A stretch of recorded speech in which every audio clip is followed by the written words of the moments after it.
You know, I'm Challenger, I have no life, and I'm Asian, so I probably can get rank 1. Alright, I got some complaints coming from the last episode. A lot of people were saying I'm making a lot of excuses for myself. It's somewhat true, but also I'm very salty. If you don't like tasting my salt, you're gonna have a bad time. And if I don't really put any emotion in this series, it's not gonna be too entertaining. So that's gonna be my excuse for complaining a lot. And I hope you guys understand, it's, more for entertainment value. And yes, when I make excuses, I'm very salty, but try to take the series a little bit less seriously, and I think you'll have a better time. Like, I want this series to be truthful on what's going through my mind. Alright, so in the last episode of Dragon Balls in My Mouth, we were at 421 LP, and we had played rek'sai in that last game. But we'll be playing rek'sai again, because he's OP, in a sense. Now, in this game, the enemy team has a Nasus, so, that is very free ganks for you if you keep ganking him. And that's my plan this game, to keep killing him over and over. Sometimes I will see opportunities on the other side of the map, so I do go there. And actually what determines what side of the jungle I will be on is where my creeps are in my jungle at the moment. So if I cleared my left side of the jungle and I recalled, I'll probably head towards my right side of the jungle after I recall. Now this game is actually a big stomp, but is rather interesting towards the end, and you'll see why later. But I just want to say something about the series. I will not skip a game except for one, because I forgot to hit the record button on that match, so you guys actually missed one game. But for the majority of this series, you will not miss a game. I may shorten the bad games a lot, but I'll still talk about it in some way. Now yeah, I'm saying this game is a stomp. You can see in the top right corner that it is 4 kills to 24 kills. So this game is a complete shitfest. Well, for the enemy. But right here, you'll see that the enemy has 3 fire drakes. So there actually is a big chance of losing if we get to like 40 minutes. I'm also building like a retard because, we're very far ahead and this is a stomp. So I just wanted to try some new stuff. And then this happens. Graves gets a Baron steal. And that's going to delay our, victory push. And, I felt that the game was kind of getting a little hard as the enemy was getting a few kills here and now. And it felt like the enemy was actually coming back regardless with the 11 kills and 47 kills on our team. So even though this was a stomp, it felt a little hard. Like even I was asking my teammates if this felt like a hard game, and apparently it was to some other people, so it wasn't just me. So my team kind of goes on tryhard mode and stops fucking around, and we do a team fight to end it all.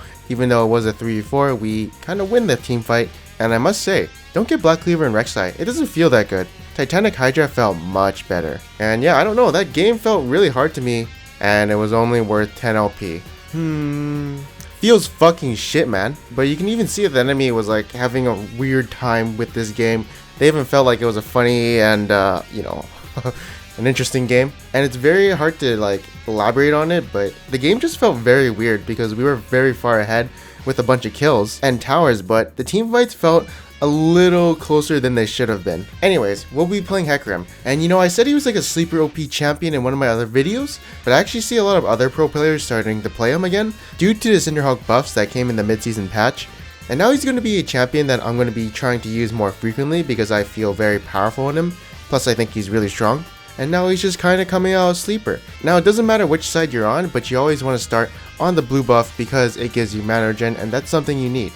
And again, every time I start on one side and do a full clear, I always do a gank mid, because you can either cross through the 2 towers, or you can cross through the mid lane and get a gank off. And that probably takes about 5 seconds more to do, so it doesn't really hurt too much. Now I do come back mid lane again, because Fizz is 6, and it doesn't matter if this guy has flash or not, he is a dead man. And now here I come, but oh, what's this? Fizz, where the fuck are you? So I'm gonna assume he's not trolling, and he DC'd, which is what he did. So now I'm in an awkward position where I have to farm the mid lane while also doing, a camp if I have smite up. And so now I have to just basically AFK mid for a little bit and not apply jungle pressure around the map. And now he does come back eventually, and my plan is to start camping the Anivia. She is a mage who should be played mid lane and not in the top lane because she doesn't really have any escapes, so she has easy ganks, and I see her teleporting and I'm like, oh shit. And then I remember I had my ultimate. That was actually last second thinking, so I panicked, then I remembered and I was like, oh yeah, I can do this. Now again, my plan is to camp the top lane or mid lane because they are very free ganks. My bot lane is feeding, so I do not want to go in the bot lane. You want to camp a feeding lane? Well, you better be like 5-0 because the enemy might 2v3 you, or even worse, 3v3 you, and since they're ahead, they'll probably win a 3v3, and now you just put yourself behind. Now right here, this Bard is pissing me off and has been bitching at me the whole time because I haven't like ganked his lane at all. So I'm fucking fed up and I call him an idiot. And again, I'm still very tired, and this is the same stream session from the last episode. So my insult is very, light, but I'd probably call him a fucking idiot if I were a little bit more awake. The thing is, I don't really start shit with people. If they start shit with me, then I have the right to flame them. That's how I feel is the best way to do things like that. Because I ain't no bitch, I ain't no punching bag, and I'm also not a passive aggressive person. I'd rather say things straight up. But again, I will say that I'll never start shit with someone unless they start with me first. But yeah, you can call me toxic if you want. I'm just saying with riot like gone.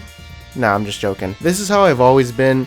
I think the majority of the community, knows I'm not toxic. I mean, if you ever played a game with me, I may be a fucking troll, but I usually never flame people. But yeah, back onto the game. Camp the mid, camp the top lane, don't go bot lane, easy peasy lemon squeezy, and now that I'm very far ahead myself, I can go wherever I want and get some control into the enemy jungle. And that's what I'm doing right now. Also, I'm just sweeping to see if I can get a nice gank onto the Nivea, and I ping I'm coming. You always want to ping when you're coming. And right here, Nivea appears a little bit farther than I expected, but I do have a Trinity Force, and she's actually relatively really squishy still. So I do solo kill her easy peasy lemon squeezy, and she's actually not worth too much gold, so I want to concentrate more on her Kha'Zix. Or maybe I can start heading into the bot lane, since I'm really fed, but also the Caitlyn is really fed as well, so I need to build a lot of armor in this game. Also in this gank, I didn't think, we'd do this much fucking damage to the Kha'Zix, so I thought we needed to take out the tower for a bit, but apparently I definitely underestimated my damage. And now the enemy is actually fighting a really bad team fight since it is a 3v4, so I take the opportunity and rush down the enemy and try and kill them all. And right here you can see that I'm trying to get behind Caitlyn before I eat her. I kind of screw up, but I think since she already flashed, she's probably dead. And yeah, basically I'm just really fed and they can't really take me down. The Cinderhulk Trinity Force definitely feels really strong on Hecarim. Now right here I'm just like, screwing around in the river, and my team is now picking a pick. So I'm down for us engage, and I go into Elise, we do kill her. And I see the Zyra, and I know she's gonna E, so I want to dodge that. Now, Hecarim's hitbox is actually one of the biggest in the game, so it's quite hard to miss skill shots on him, but right here, Bard gets a really nice ultimate, and we do get the Caitlyn for free, but since the Nivea is here, we gotta back out. Later on, we're sieging the tower, and Bard gets a really nice Q, and Gangplank follows that up with a really nice barrel combo, and I do see an opportunity to jump in onto the enemy team. So that dive goes really well for us, and we do get 2 kills for free. Later on, I see the Zyra walking mid, but I feel like she wants to ward something to the top left because supports want to ward things. So I see that she's coming my way, and I see a really nice pick, so I ping my teammates to come, and I'm pretty sure I can solo her, but I'm pinging for reinforcements just in case, and I thought I got her, but I cancelled my auto attack. But at least there's a Gangplank ultimate to kill her, and we go into Elise because she's the squishiest right now, and then we clean up the Nivea. Now we're doing the dragon, and the enemy team wants to contest. If I were the enemy team, I'd advise against that because they are pretty behind and can't fight a 5v5. So yeah, you don't even want to walk that dragon pit, you just let them have it. Now my goal in these team fights is to kill Caitlyn ASAP. She is the most fed, so she is the most threat, and we do instantly kill her. And yeah, our team wins, and the enemy surrenders, and we do win the game. And that brings us to 447 LP, with an S+ rank. Now I have no idea how hard it is to get an S+, but yeah, I got it. Now on the next game, we play Zyra, but there's a black screen in the middle, so we're gonna skip to the end, and you're just gonna see the scoreboard. We won, and my plan this game was to build a bunch of MR because they have no AD carry but the fed Renekton, the feeding Renekton, and we faced like a troll as bot lane, so it was kind of an easy game. And yep, next up we play Zyra again. And it's going to be a new day, as you can see, a new shirt. And we're kind of doing pretty good in this lane. And then Ezreal slips up and falls into my combo.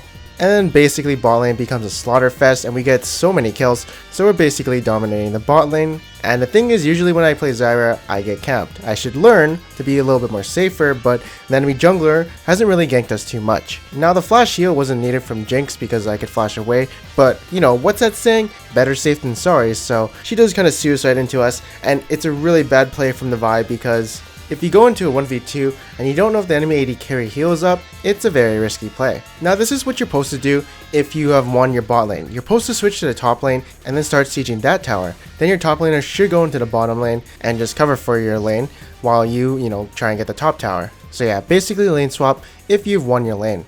This is actually one of the first times I've ever done that in solo queue, like shot calling as a support and doing something like this. I mean, I've done it before, but usually my AD carry says we should go top lane, or you know, we lost the lane, which happens frequently. So I just kind of mimicked that and did that right now, and it's definitely working out really well for us. But yeah, it's just something you do to snowball your lead.